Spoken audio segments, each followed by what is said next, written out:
You're listening to the 49 Carats Podcast, a 49ers Goldmine production with Stephanie Sanchez.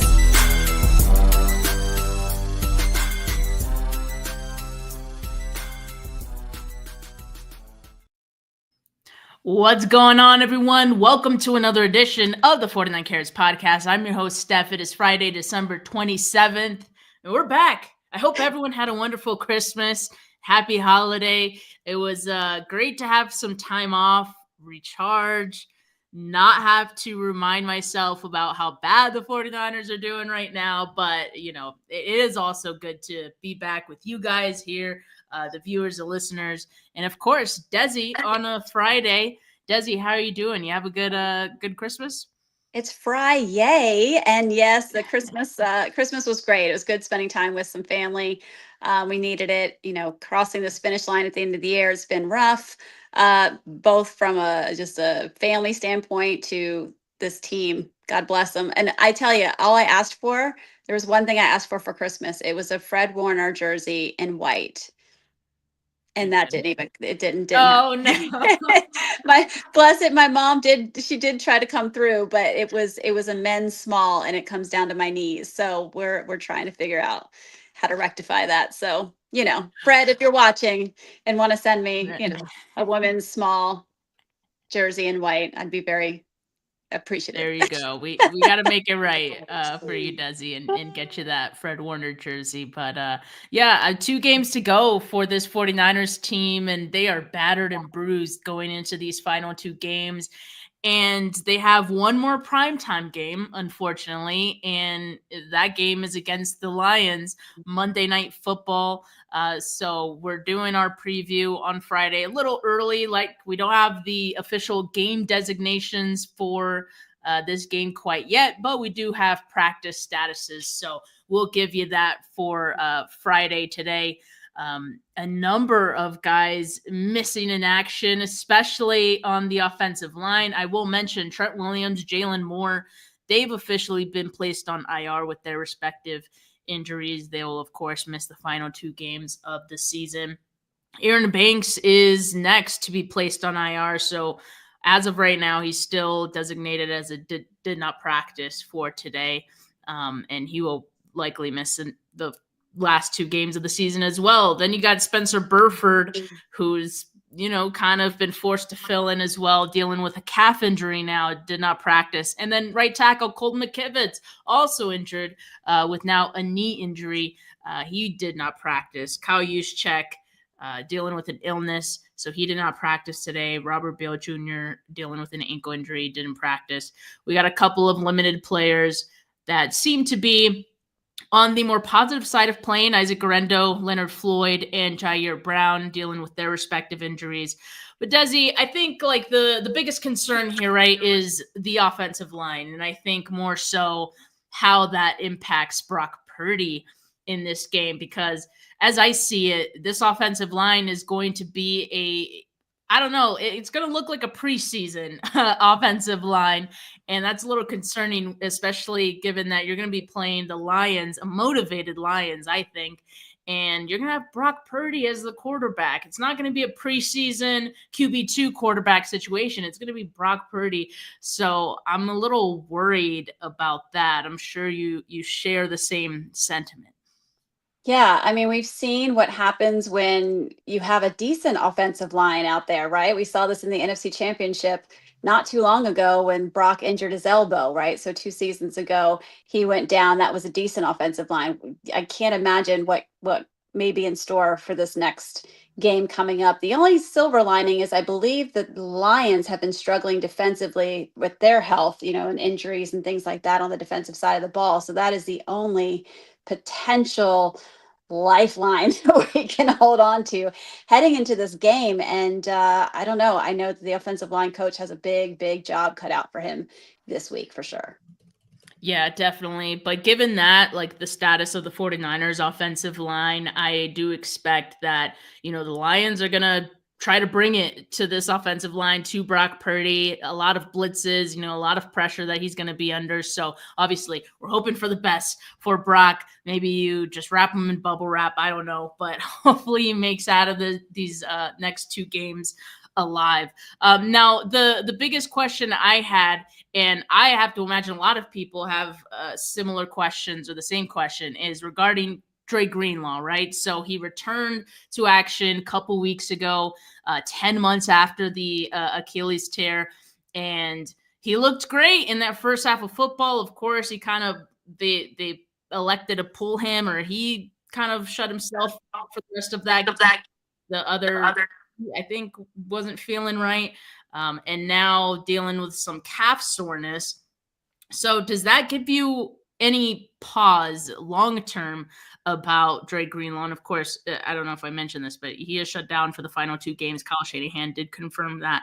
But given that, are you worried? Should we be worried about, any calf soreness that Greenlaw's feeling? I don't think so. I'm not ready to pull that card yet.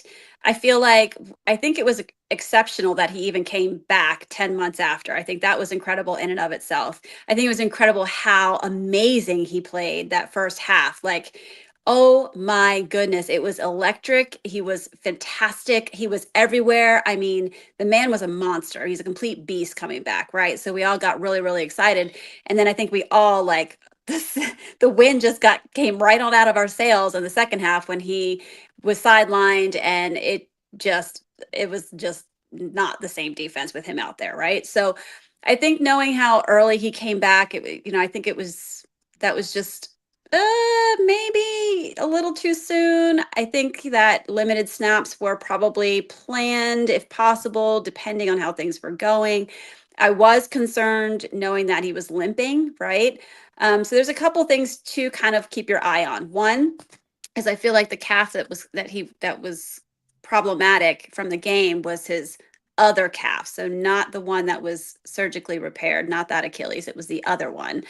And it was a knee as well. So whenever you have an injury to one joint, you can have problems in the joint above or below it, right? So if you have a knee problem, you could have ankle problems or hip problems, even back problems, because your gaits change and you have to do so many different things that you can suffer in different areas. Or the other leg can become more weight is put on the leg that's not injured because it's just more in demand, right? It's carrying most of the body's load and all of that. So I think, the season's pretty much over. I think we can all agree on that, that he's got plenty of time to, get the proper rest, the rehab, all the care that he needs, anything else, and be ready to go for next season.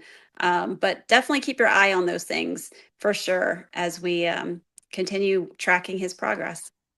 Yeah, I do think it is within his best interest to shut him down for the final 2 games and just make sure that, he's fully rested and healthy for next season. And of course, we all hope that is with the 49ers that, he's playing. But yeah, we'll have to wait and see. I think I saw all I needed to see from Greenlaw in that one half of football. And hopefully the 49ers feel the same way. But yeah, I mean, I think the rest, the off season is going to be good for him to really get back up to where he needs to be. But yeah, I mean, that's it on Greenlaw and all these other guys. A lot of injuries, and I know we've talked about, of course, the Lions dealing with a lot of injuries as well. But these 2 teams couldn't be in different scenarios. The Lions are first place in the NFC, and 49ers are eliminated from playoff contention. So that's about that tells the story of this season. But Desi, thank you so much for joining to go over these injuries, and hopefully, I think KP will be back with us next week. So we'll be full squad. We'll be fully healthy for next week for that final 49ers game against the Arizona Cardinals. But thanks. Yeah, I have one more thing to say. Yeah. Can we not talk about Kirk Cousins? Can we just, I feel like we have enough calf and ankle injuries this season, between Christian McCaffrey, Dre Greenlaw, now, we've got Spencer Burford. Do we really want to bring another person on that's got Achilles repair issue? I feel no, we need healthy younger players. We need to keep progressing in that direction. So that's all I wanted to say. I had to get that off my chest for real. Yeah, I could tell that I'd been eating away at you. Just eating away. But Desi, I don't like that it's gonna happen, but I just think it's inevitable that he's gonna be brought into some discussions. Not by like 49ers media or anything like that. Yeah. Not really so much even by fans, but I think like national media will say some things like, don't be surprised if the 49ers poke around with Kirk Cousins. You know, it's going to happen, whether there's any legs to it or not.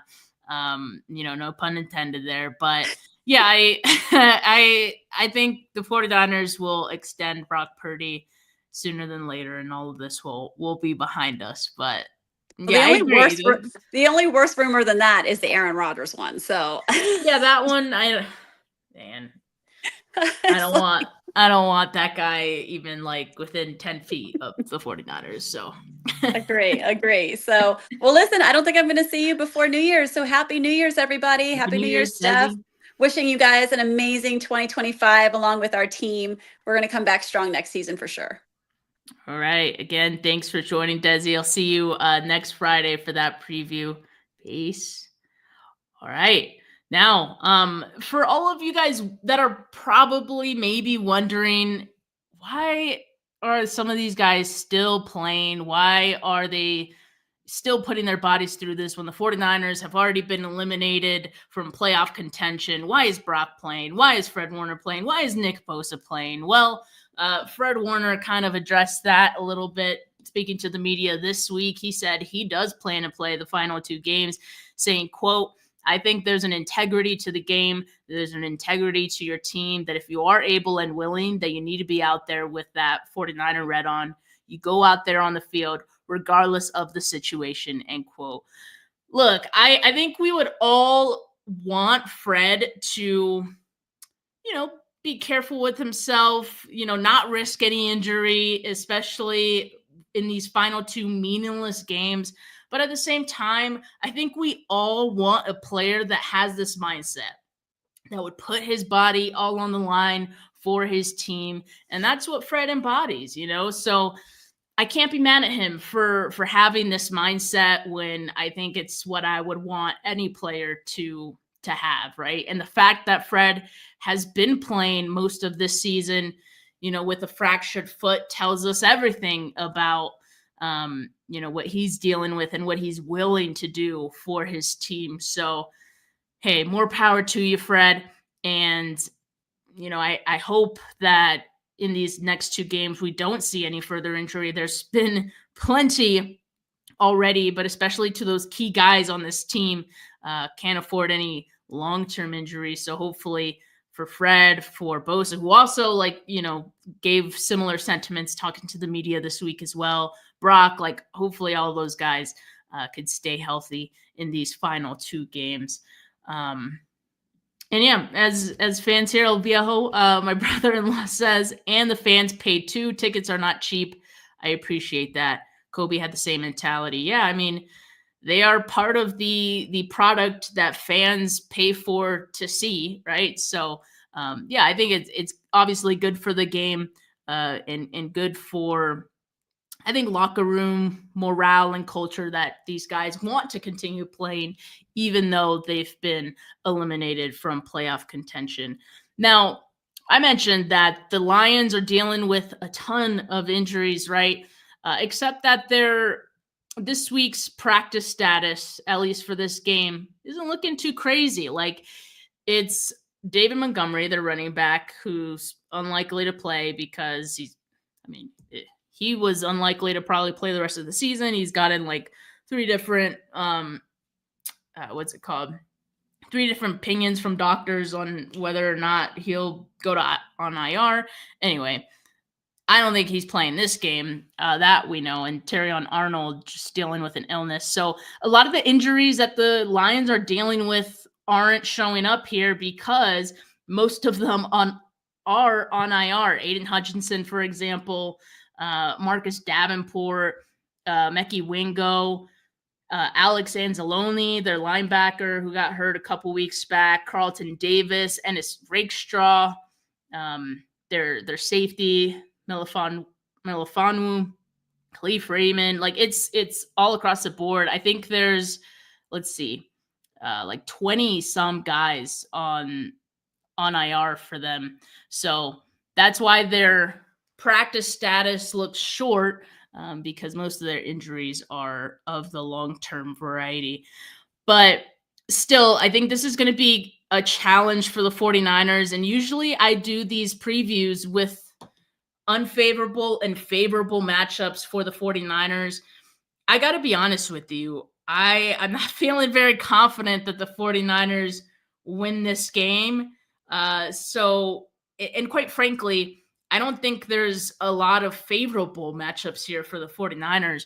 What I'm going to do instead in this preview show is look at it from the standpoint of just keys to the game for the 49ers to not get blown out. Like, just don't go out with the tail in between your legs. There's a way the 49ers, I think, could go out in this game with some dignity still and not be a national embarrassment. So that's what I'm going to do going through this preview. I'm just going to lay out how the 49ers can be competitive in this game. And so with that, let's take a quick look at the Lions offense, because I think this is the scariest part about the Lions, right? Like, they're top to bottom, just a powerhouse. And it starts with, well, I don't want to say it starts with Jared Goff, but he is the quarterback of this team after all. So, all the snaps start with him after the center.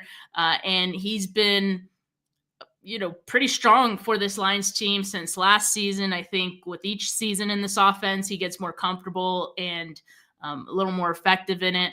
And so, yeah, he's been great this season for them. They also have Jahmyr Gibbs. Already mentioned David Montgomery. Montgomery is not going to be playing in this game. So Jahmyr Gibbs going to be the RB1 for this team and get, I think, all the running back carries for them in this game. They also have Sam Laporta, tight end. Jameson Williams and Tim Patrick on the outside. Jameson Williams, of course, is their speedster. He could take the top off of the defense, someone to be wary of in that sense that, if he gets past the safeties, like he's gone. And Tim Patrick's been someone, I believe he was like one of their mid-season acquisitions before the trade deadline ended. And he's been nice for them, actually. Like, he's been finding the role in that offense as of late, and it's been nice. Like, obviously his skill set complements, I think, what the Lions do on offense. So someone to keep an eye on in this game equally as well. Now, the big one is Amon-Ra St. Brown, one of the top wide receivers in the league, and he works mostly out of the slot. And that's where I think I'd be a little more concerned, because I'm not so much worried about Lenoir on the outside. I'm not worried about Mooney Ward on the outside. But the 49ers defense, I think, still struggle defending the slot. And that's where, Amon-Ra does most of his damage. So I think they'll want to get him the ball as they usually do. And so the 49ers going to have to be careful with him.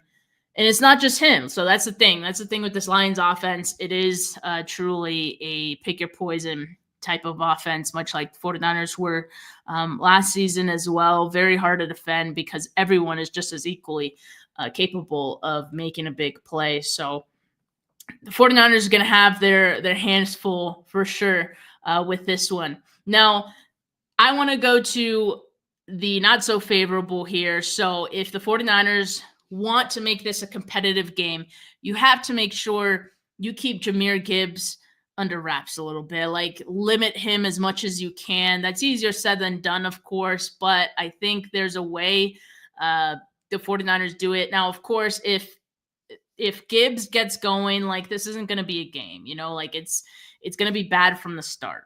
So the one thing that the 49ers have going, I think, for them is the fact that Gibbs is the one-man show out of the backfield. They don't have to worry about David Montgomery, so you focus on Jahmyr Gibbs.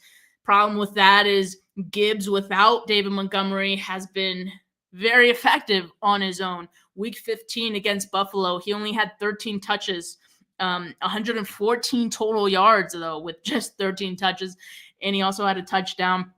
Week 16 against Chicago. I mean, we know the Bears are a team that, not very competitive right now, right? 27 total touches in that game, 154 total yards and a touchdown. So again, Gibbs been super, super effective without David Montgomery. And my one worry here is that the 49ers defense continue to get gashed by good running backs. They've allowed over 100 total yards to Devon Achane, Kyren Williams, James Cook, Josh Jacobs. Those are all good, really good running backs, and they're multidimensional, right? They can catch out of the backfield as well. Well, Jahmyr Gibbs, same kind of back. So something to be, I think, really wary of for this 49ers team is how you plan to limit Jahmyr Gibbs. Because if you can't get a hold of him early in this game, like, you're not going to find a lot of success. They've also allowed 6 total touchdowns to running backs in the last 4 games the 49ers defense has. So if that continues, it's not going to be a good one for them. So I think a key to this game is trying to limit Gibbs as much as possible. At the very least, the first half, if you can contain him for a half, I mean, that would go a long way to stopping this offense and kind of stop the bleeding a little bit. Let's take a quick look at the Lions defense. So we talked about all the injuries for them. So, they're definitely hurting in that sense, but they still got some good players as well. You got Kirby Joseph, Milifanu, Terrion Arnold, Brian Branch, Zadarius Smith, who's kind of like their stopgap for Aiden Hutchinson, who they picked up at the trade deadline. Jack Campbell. Again, they don't have Alex Anzalone, who is a really great linebacker for them.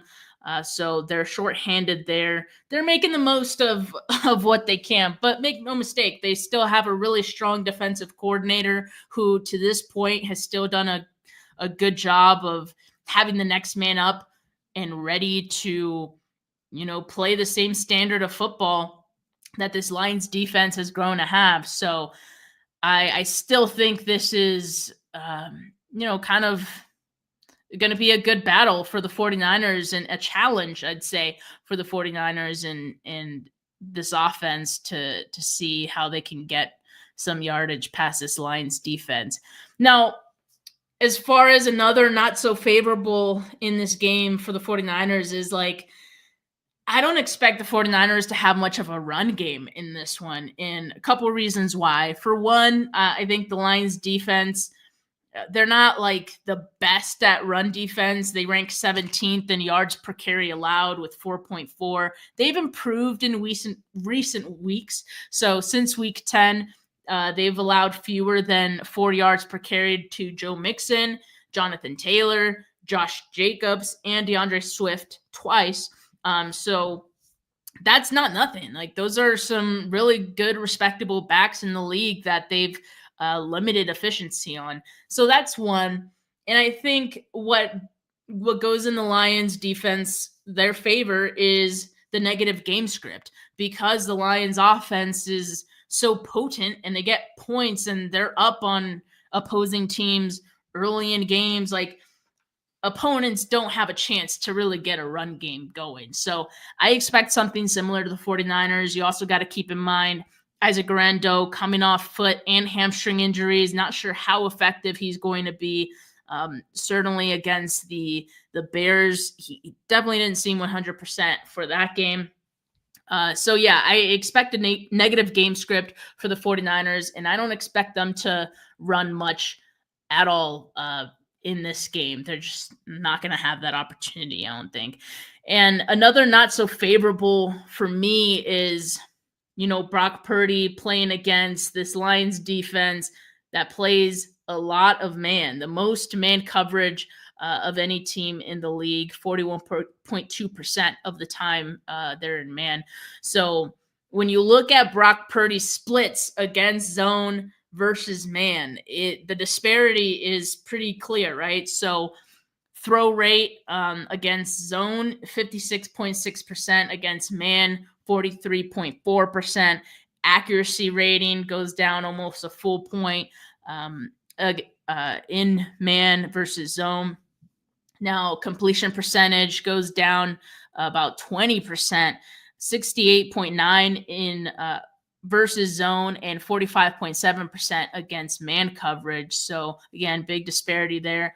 Passer rating 116 versus zone, 54.6 against man. And I think like we at this point, we all know that not having someone like Brandon Ayuk who can be your focal point against man coverage, who can beat man coverage, like Brock is going to suffer a little bit in that sense, not being able to find a reliable target against man coverage. So I think there will be some struggles for Brock in this game.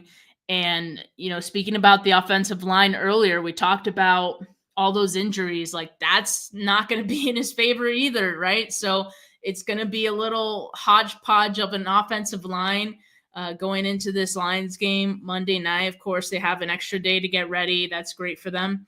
But I still have worries that this Lions defense is going to throw the kitchen sink at Purdy, be in man coverage the majority of this game, and see how he does. Like, good luck kind of thing. He's going to be under pressure a lot in this game. I think the Lions are going to try to challenge the 49ers protections and, see how they do. So we'll see. But I do think there will be some struggles in this game. I do think that there are some keys where, like I said, the 49ers could have some success in this game, right? Make it competitive. I do think one key is the other quarterback, right? Jared Goff. The 49ers have plenty of experience playing against Jared Goff. And in the better half of those games, like they've had success against him and putting him in uncomfortable situations, which in turn limits the impact of the opposing offense. So in this case, Lions offense that, we speak of is this powerhouse, right? So this is different. This is not, the late 2000s Rams, offense that was good, but, still very much, I'd say, limited by Goff.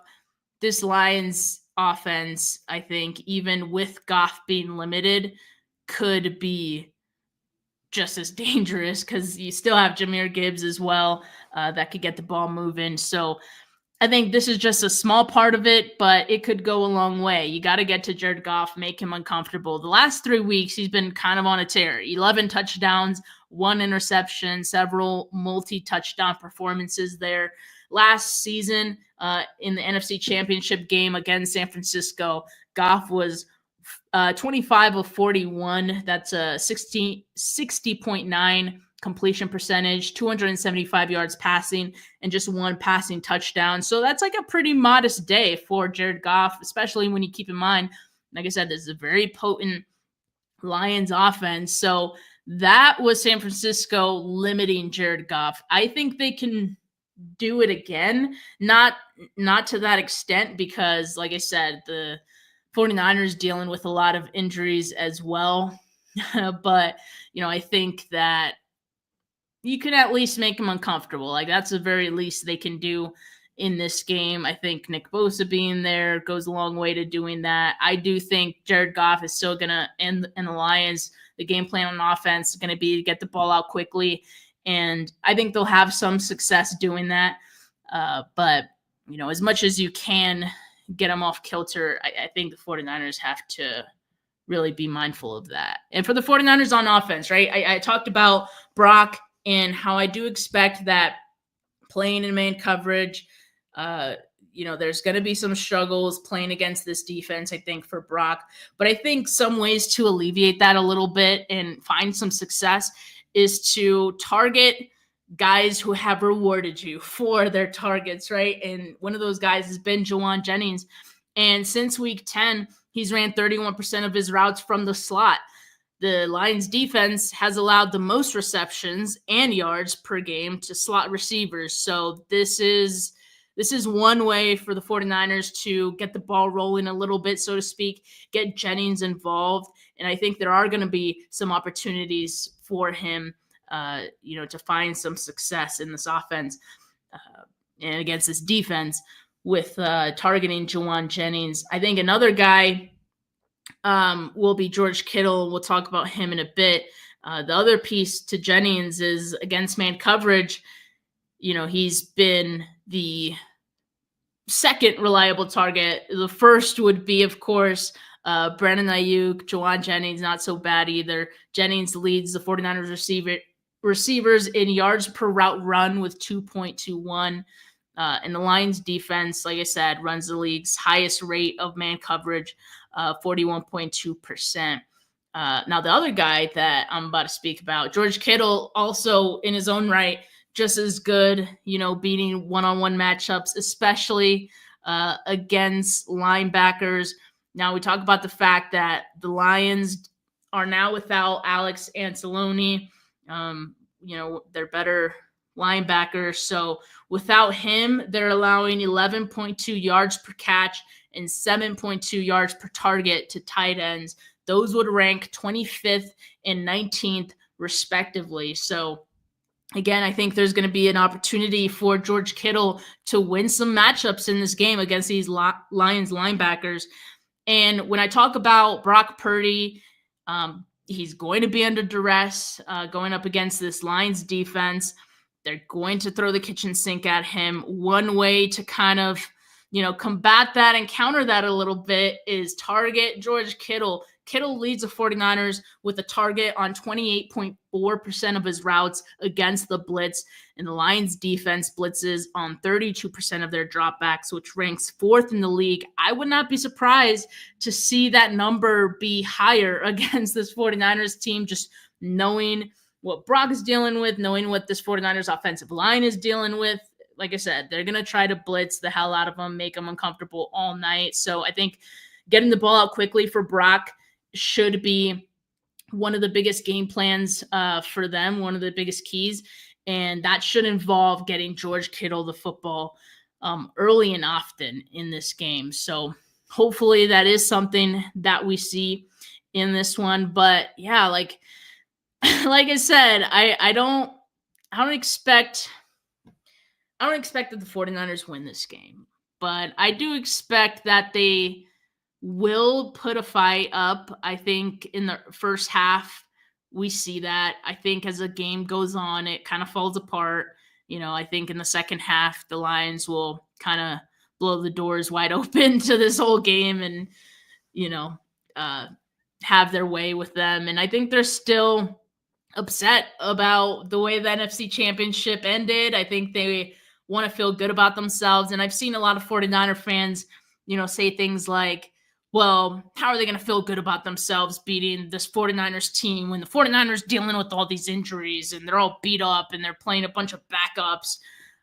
I don't think they care. It's the thought that counts. And the thought of beating the 49ers, I think, is what's going to motivate this Lions team, regardless of if they're playing a beat up 49ers team that has nothing to play for. David here in the comments says, we have nothing to lose, which makes us dangerous.